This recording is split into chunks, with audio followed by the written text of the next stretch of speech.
Kung isa ka sa mga batang 90s, malamang sa malamang, hindi mo makakalimutan yung mga dyaryong may pamagat na tik-tik, sagad, boso, at ang mga istorya sa loob ng pahina na talagang susubaybayan mo rin na parang teleserye. Kung sa panahon ngayon ay merong TikTok, noon, tik-tik, solve na.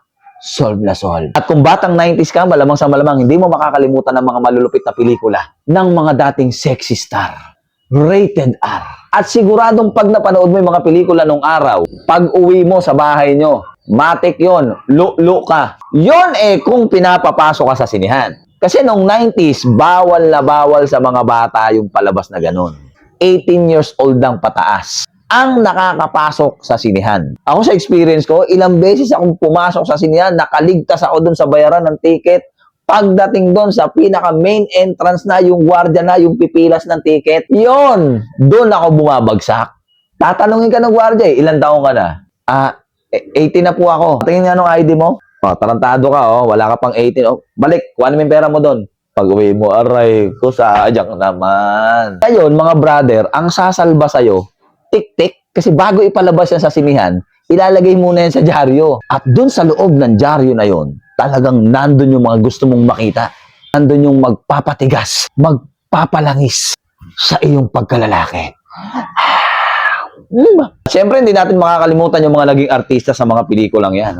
Rosana Roses, Claudia Coronel, Aya Midel, Ines Veneracion, Alona Amor, Isa Ignacio, Pil Morena, Ana Capri, Sunshine Cruz, Maui Taylor, Katya Santos, Gwen Garcia, Miles Hernandez, at napakadami pang iba. At pagdating naman sa mga leading man nila, syempre hindi mawawala dyan sila Gardo Versosa, Allen Dizon, Rodel Vilayo, at yung iba hindi ko kilala yung pangalan eh. Syempre pag batang 90s ka, hindi mo naiintindihin yung pangalan, ang iintindihin mo na lang yung mga eksena ron, di ba?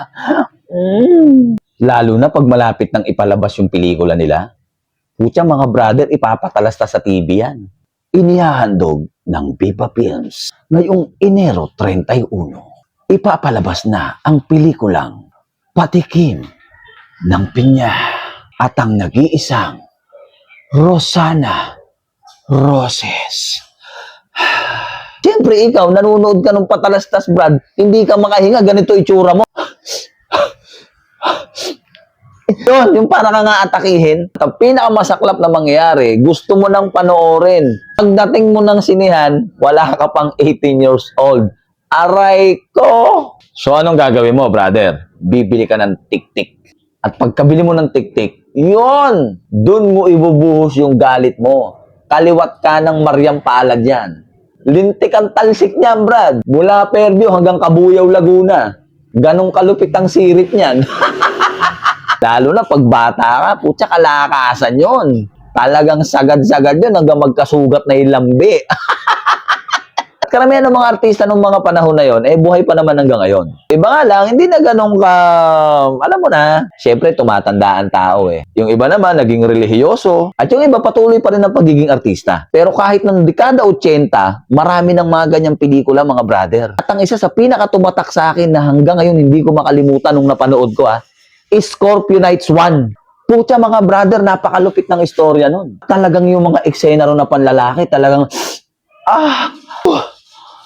mapapaganong ka sa sarap. At kapupulutan din ng aral. Kung susuriin mo pero kung ang gusto mo lang makaraos, solid na solid yung palabas na yun, brother. At nagkaroon niya ng part 2, yun yung Scorpio Nights 2 na pinagbidahan ni Joyce Jimenez at ni Albert Martinez. Pero kung ako tatanungin, dun ako sa Scorpio Nights 1. Masyadong realistic yun. Talagang solid.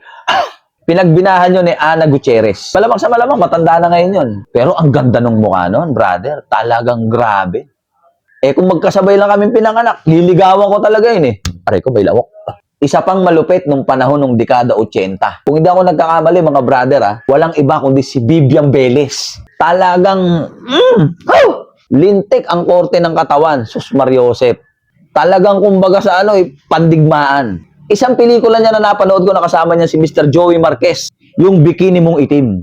Comedy siya na medyo may konting touch. At napakadami pang iba na masasayang alaala nung panahon ng 90s. Kaya nga kung batang 90s ka, talagang, Pero sa totoo lang, brother, pagdating sa ganyang usapan, ang swerte ngayon, yung mga Gen Z. Pucha, may TikTok na gumagalaw eh. Hindi kagaya nung panahon natin, dyaryo, di ba? Paiiralim yung imahinasyon mo para gumalaw yung nasa dyaryo. Pucha, ngayon, hindi na. Manood ka lang ng TikTok, uwi ka sa bahay mo, magkulong ka sa CR. O, puta, 3 kapit yan, solid.